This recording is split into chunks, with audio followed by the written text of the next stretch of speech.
they were above all week long, pointing out to their defense that the other defense is rated higher than them. You're going to let that happen, guys? Is that how we're going to play? And they responded to the challenge. And that play went nowhere. Losing yardage. It'll be back at the 36. That'll wind up going for a loss of 4. And that's going to make it 2nd and 14.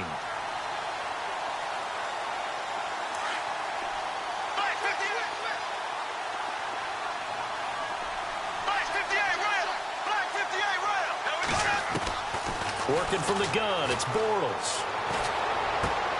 Over the middle, the connection to Hearns. And now a fumble. The ball's out. The Broncos say they have it. They do.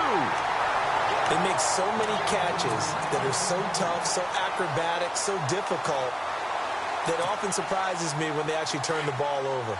You know, when the ball actually comes free. It's amazing sometimes because of what we see them do on so many different plays. Had the catch, but couldn't control it on the contact.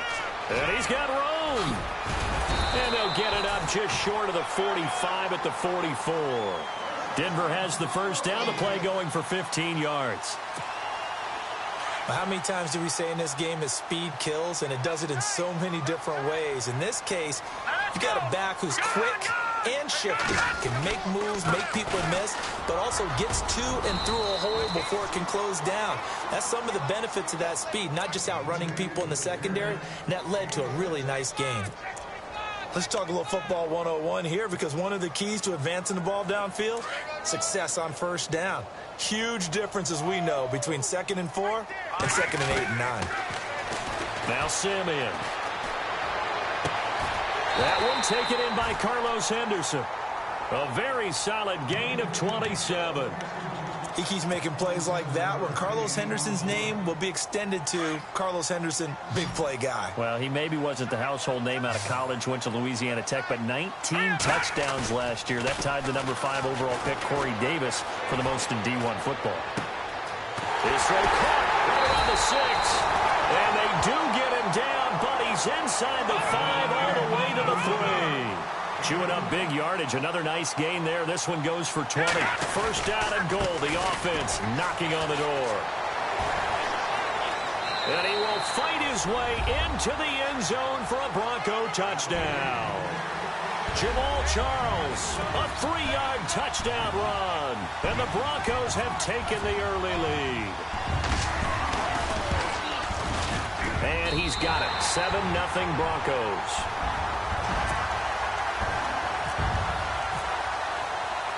Now McManus on to kick this one off.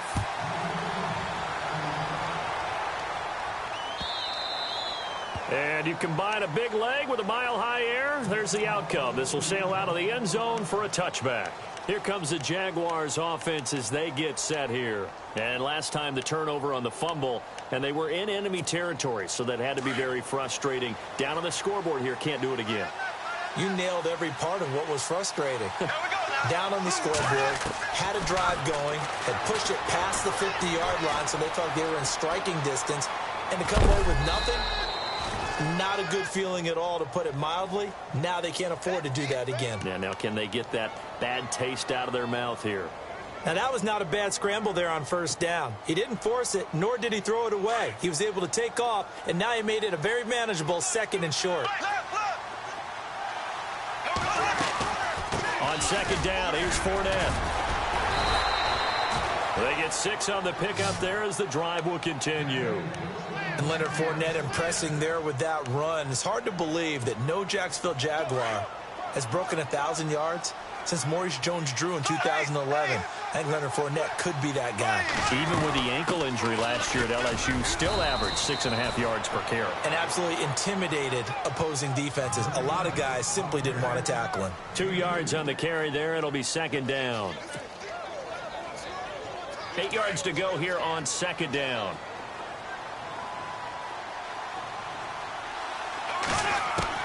Now they'll throw it. Bortles.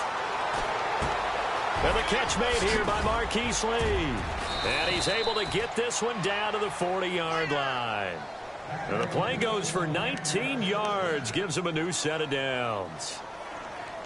And that's one of his advantages of a passer, is it not? With his height, setting back there in the pocket, firing it over the middle, he can really see everything clearly. It is, and I know that other quarterbacks get it done different ways, all right? You don't have to be his height to make a great play, but what he does is he takes away having to make those slide steps in the pocket. Under pressure, and he'll go down. They'll sack him on what ought to be the final play of this first quarter. Derek Wolfe in there to bring him down for a loss of 7. Alongside the former defensive back Charles Davis, I'm Brandon Gaudin. It's Jaguar football as we begin quarter number 2. But they face a 2nd and long to start things out.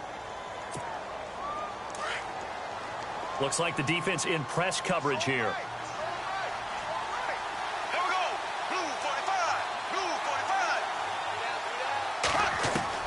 On 2nd down, here's Bortles. This is caught by Hearns. And he'll go down shy of the 40 at the 41. 6 yards is the pickup, and that'll lead to a 3rd down. Well, clearly one of his advantages as a passer is his height. Sit back in the pocket, fired over the middle. That makes things tougher defensively, doesn't it? It really does, because your goal is to move the quarterback off his initial spot when he gets his drop back completed. But when you have that type of height, he can stay in there if he's willing to take the hits and just fire over the top, which saves him time and actually completes a play a little bit quicker than it normally does for a quarterback who has to slide and find open space to throw.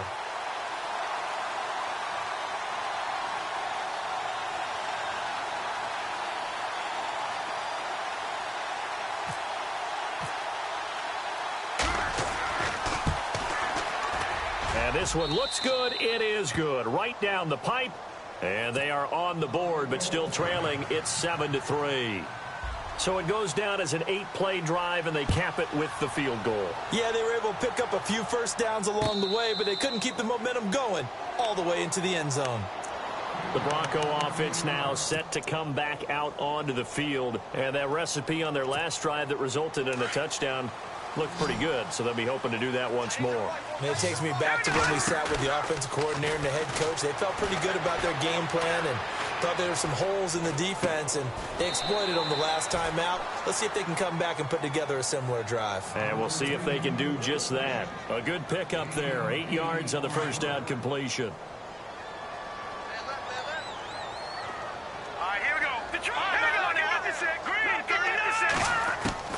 Here's Simeon now on 2nd down. Trying to get it to Thomas, and it's intercepted. Picked off by Tashawn Gibson. And his guys are going to take over at their own 48-yard line. And that's now the 2nd time he's picked off a pass here in the first half alone. Again, another great read defensively.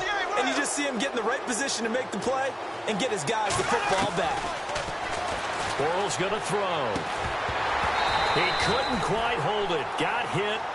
Ball pops out. Incomplete. That would have been a great catch, but it's real difficult to hold on to it because it was contested all the way. Would have been a great play if he'd been able to haul that one in. They'll run it now out of the gun. And nowhere really to go there. He'll take this up just shy of midfield. 1 yard, the official pickup there, so it's going to set up 3rd and 9. Throwing now is Bortles. Dumps it off to Fournette. And he'll be taken down at the 44-yard line. Give him 7 on the play, and it'll be 4th down. A short gain that doesn't get him the first down brings up a 4th down situation. Really nice job defensively. They knew where the sticks were. They got the stop before. And he's got it to Hearns. 16 yards that time on the pickup for the Jags and a 1st down.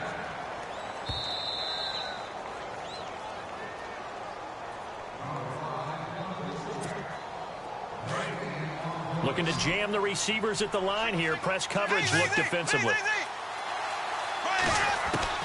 On 1st down, Bortles. And he coughed it up. It's picked up by the Broncos. And a big turnover there as his guys will get the football back. The psychology of the game never ceases to amaze me because you would think there would never be a fumble from what we hear from coaches all the time, right? And how much they practice not fumbling. Practice it, preach it, talk about it all the time. You would think no one would ever turn it over. Yet they are humans out there running around, and we just saw another one. Opportunistic by the defense. He'll get 10 there all on his own, but it'll be second down. Well, he did a nice job keeping his eyes downfield, waiting for someone to get open. But once the pressure forced his eyes down to see the rush, it was time to make a break for it. Simeon gives to his fullback, Janovich. And down he'll go at the 25. 2 yards on the pickup there, but it's enough to give him a new set of downs.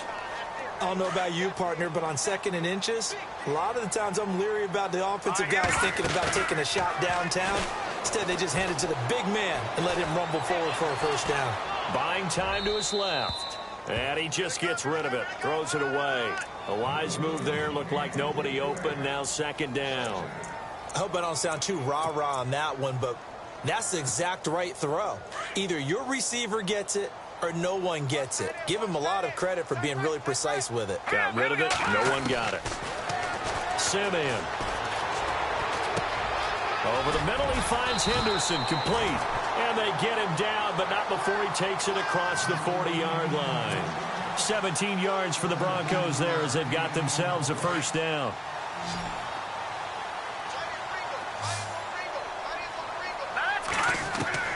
On first down, Simeon. And it's caught over the middle by the tight end, Green. And he'll be taken down, but not before getting this inside the 30. A gain of 32 that time. On 1st and 10, Simeon. And his throw's going to be incomplete. Brandon, it looked like he had his hands on it for a moment, but let's face it, that was going to be a tough catch all the way because of the presence of the defense right there as he was trying to haul it in. Yeah, nice job to force the incompletion. On 2nd down, Jamal Charles. And they take him down, losing yardage back at the 27. And now maybe they want some extra time to talk about this 3rd and long play as we'll get a timeout. As the clock will stop with 35 seconds to go in quarter number 2. Throwing on 3rd down, Simeon. And he spots Henderson open left side. The completion good for only 6, and that'll bring up 4th. Receivers love having the reputation of being go-to guys on 3rd down, and he was fighting like he really wanted to have that reputation, didn't he? I mean, he came very close to making that a first down. Broke the 1 tackle, but couldn't spring himself free. And this is just outside the right upright. It's no good, and this score will stay right where it is. Everything looked good. Good snap, good hold. Sometimes, though, the ball just doesn't want to go where you want it. And this one winds up no good.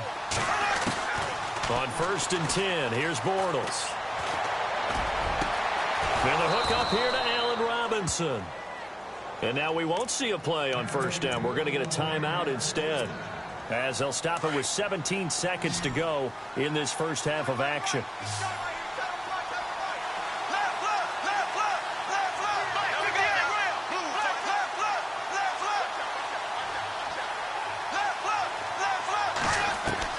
Bortles now on first down. Hearns brings it in. And now before this first down play, we're going to get a timeout here as they stop it with 11 seconds remaining in this first half.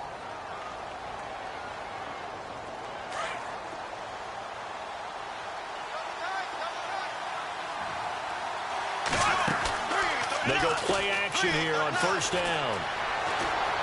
Now he's going to let it go deep back over the middle. And that is incomplete, stopping the clock with 5 seconds to go. Allen Robinson, the intended receiver. And that'll bring up second down. So on second down, the field goal unit is on here as they try to get 3 before half. He was true on his first. This a tough one from 49 yards away. And this is right down the middle as he puts it through.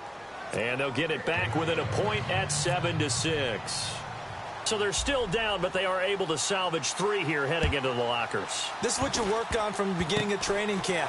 Heading into the half, put some points on the board. No matter what the score says at that point, you've accomplished what you set out to do. So 2 quarters down, 2 remain. Charles and I return after the break. Both teams appear ready for the fight ahead, and we resume action here in quarter number 3. And this will get out of bounds. No worries there, though. That still goes as a touchback. Out come the Jaguars now as they'll go on offense first here in this third quarter. They're down here, but very much in this game. What's the tonality of a coach's talk when a game is within striking distance like this at intermission? Typically, what they're doing is emphasizing the things that went well in the first half and wanting more of that. Sure, you've got to go over some of the errors and clean up some things because there's a reason you're down. But overall, I think they want to stay positive, stay up with this team. We're just starting the second half, and we've got the football. Let's go ahead and punch it in, and then we'll take it from there. See how that recipe works. Here we go now. Bortles again here on 2nd and 10. And the hit jarred it loose. It's incomplete. Pretty good coverage there, and both of these defenses, they've had good coverage throughout this one. No doubt about it, and in today's NFL, where we're used to a bit more scoring, this feels almost like a well-pitched game in baseball on both sides where the tension continues to build. He'll be brought down by the Broncos. It's a sack. Von Miller in there to drop him for a 6-yard loss, and that'll lead to a 4th down.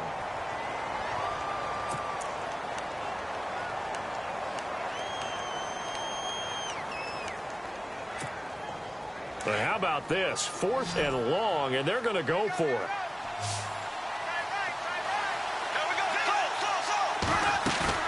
They do go for it. It's Bortles. And that's complete to Lewis. A big one there for the Jags. 18 yards, 1st down. We always hear about guys wanting to make plays that quiet a crowd. Yeah, after that one. Here in the third quarter, they were hoping to get the stop, get the football back. Not the case. What a completion on a 4th down play. And he's finally taken down, but not before getting across midfield and across the 45-yard line.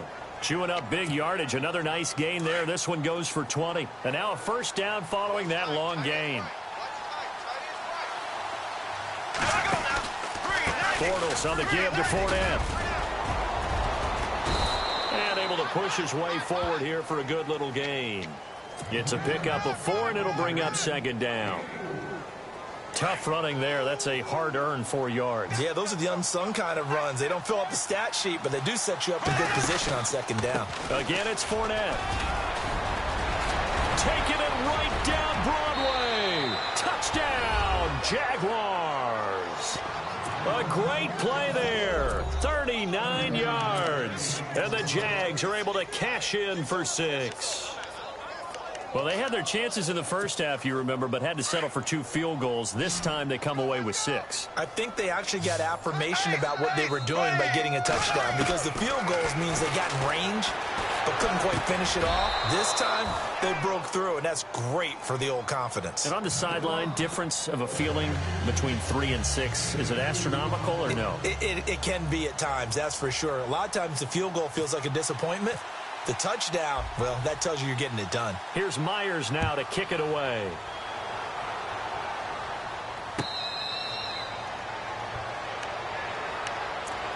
Now we take a glance at the offense as they work their way back out for their first possession of the second half. They're down in this game. A chance for the offense, though, to put something on the board, get some momentum here in half 2. Try and get things kick-started for them. And you know at the half, they discussed how they were going to get that done. This is where scripting comes into play a lot of the time. How many plays do you script coming out of the second? Most of the time in the first half, you're scripting 12 to 16. I think in the second half, you're really scripting more like 8 to 10. Kind of a starter or an opener, whatever terminology they use. Just something to get you off to a quick start.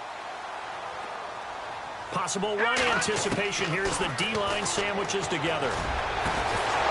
And it pops free. The collision there jarred the ball loose and brings up 2nd down. It's a lot of contact going on there, and in the end, unable to keep 2 hands on the football and bring it into his body. Everything looked pretty good until the finish. And he takes this up right near the 45-yard line. That second down run, a big help as 7 yards leaves them with just a 3rd and 3 now. That's why the guy with the headsets is down there. All right, they know what they're doing because they got stuffed on a running play on first down. And I think myself and probably the fans were saying throw the football in this situation. But he knew what he was doing, called another run, and now they've got 3rd and short.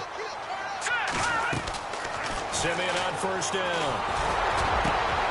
And he's going to be intercepted a 3rd time. Picked off by Barry Church. And he'll get this back to the 32-yard line. Well, the timing is everything on a route like this. He tried to drive that football into a tight spot. And if you're a little early or a little late, chances are there's going to be someone there. And sure enough, this one's going the other way. And on the outside, they're playing press coverage. Trying to get the run game going. This is Fournette. And he'll be limited to a short gain up to about the 34-yard line. 2 yards on the pickup there. It'll be 2nd and 8.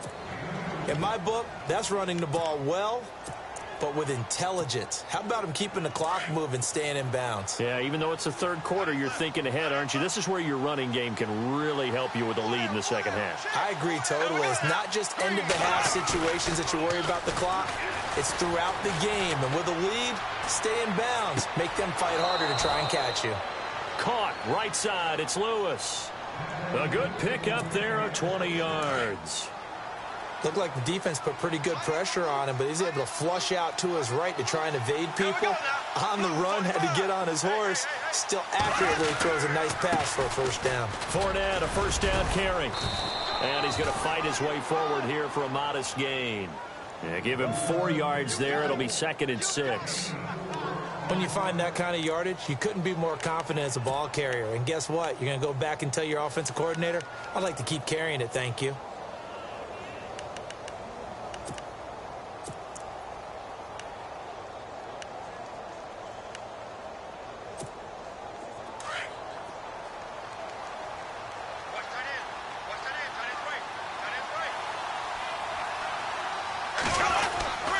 They'll run it again with Fournette. Fournette, a first down, still going. Touchdown, Jaguars. A great effort there with now his 2nd touchdown of this 3rd quarter. And the Jaguars add 6 to their lead. And he certainly played a pivotal role with those 2 TDs and why they're up on the scoreboard right now. Well, someone's all about winning, aren't they? Because he's not worried about the number. Sure, it's great to have 2 touchdowns. But the bottom line is what he's doing is contributing to their lead. He wants to continue to do so.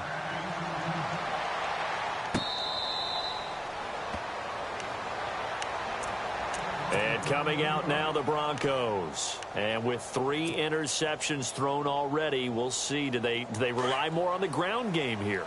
They may have to change things offensively to try and settle things down, not just for the guy throwing the ball, but for the rest of the offensive unit, because his confidence has to be shaken a little bit. And you just wonder, is the backup going to start to warm up a little bit over on the sideline? A good run there on first down, and it'll leave him with a 2nd and 2. Again, it's Charles. And he'll go down, and that will do it for the 3rd quarter of action. Welcome back now to Denver. It's the Broncos trailing, but they do have possession of the football as we begin quarter number 4. Looks like the defense in press coverage here. Hurry up, here we go. Watch it now. Here we go now. Check. 10th carry now for Jamal Charles. And he'll be brought down right at midfield after a gain of only a couple. Well, he was looking for some running room, and there wasn't a whole lot of it there on that play. I think he was lucky to get a couple yards out of it. So those defenders, they were rallying to the football pretty quickly. Charles getting the handoff from Simeon. And they go backwards here, losing yardage back at the 48-yard line. Calling a loss of 2 on the play. And it'll be 3rd and 10 now.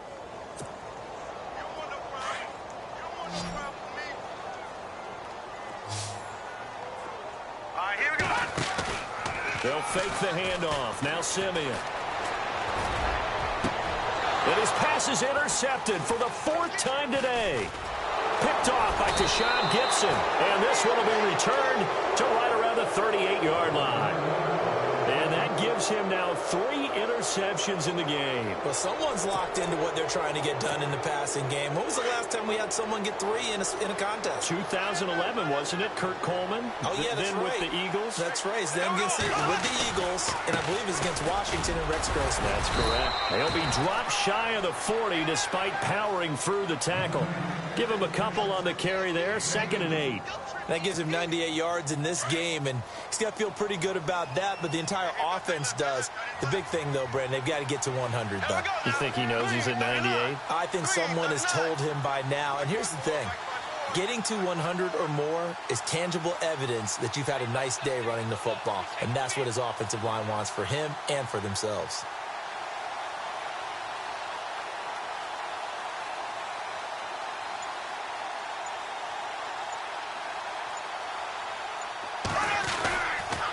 Now Leonard Fournette. And he'll get this up past the 45 to the 47. Give him 8 yards there. Still a few inches to go, though, as it'll be 3rd down and about the length of the football. They don't need to run another play here before the 2-minute warning. Let's see if they do it anyway. Time for a break. We're back to finish this one off after this. The offense on 3rd down tonight, 0 for 3 to this point. They could use a conversion. They're looking at 3rd and a few inches. They'll try and run for it with Fournette. And I don't think he got there. No, they stop him right where it all started. So fresh out of the 2-minute warning, and here's another timeout taken with 1:55 remaining. And with things looking pretty good on the scoreboard, they're going to keep the offense out there and go for it here on 4th. They'll go with a big bank Fournette. And he's got the 1st down yardage before being taken down at midfield. They'll get a couple yards on that one, and they're able to convert here on 4th and inches.